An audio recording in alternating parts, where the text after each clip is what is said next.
Today I'm jumping on the hype and make some Dubai chocolate. I've tried a few versions from the supermarket, but I felt like the pistachio flavor wasn't intense enough. So I'm making my own version with a lot more pistachio filling. I start by melting some white chocolate and drizzle a little in my chocolate mold. This step isn't necessary, but I want it to look extra fancy so I can flex when I show it to my family.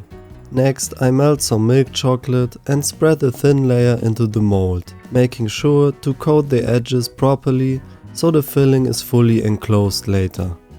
Then I let the chocolate cool on my freezing cold balcony. While it cools, I prepare my kadayif for the filling. I melt a generous chunk of butter and cut my kadayif into small pieces before browning them in the butter. This step takes time because I want an even gold brown color without risking any burnt spots, so I stick to medium heat. You can usually find kadayif in Turkish stores, but I made mine from scratch. You can find the video on my channel. With all that butter, it feels like I'm frying the kadayif, but it helps to brown them evenly. I'm careful not to stir too much. I don't want it to crumble into powder. Once I achieve that beautiful deep brown color, I take the kadayif out of the pan and strain the excess butter with a sieve.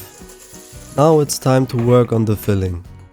First, I warm my homemade pistachio cream over a water bath to make it smoother and more fluid. Once it's ready, I mix a few tablespoons of it with a bit of tahini before adding my crispy kadayif. I gently fold everything together, gradually adding more pistachio cream until I achieve a nice creamy consistency. Once the filling is ready, I take my cooled chocolate mold and fill it nearly to the edges with the pistachio mixture. I want these chocolates to be loaded with rich pistachio flavor. After spreading the filling evenly, I seal it with a thin layer of melted chocolate, making sure to cover every spot. I shake the cutting board a bit to even out the surface and let everything chill until the chocolate hardens. A few hours later, I carefully remove the chocolates from the mold. Honestly, I'm really proud they held together. I cut one open and I'm even prouder. The inside looks stunning. And then the moment of truth. I finally get to taste them. The pistachio flavor is absolutely spot on, just as intense as I had hoped. But to be honest, the big hype around Dubai chocolate doesn't make much sense to me.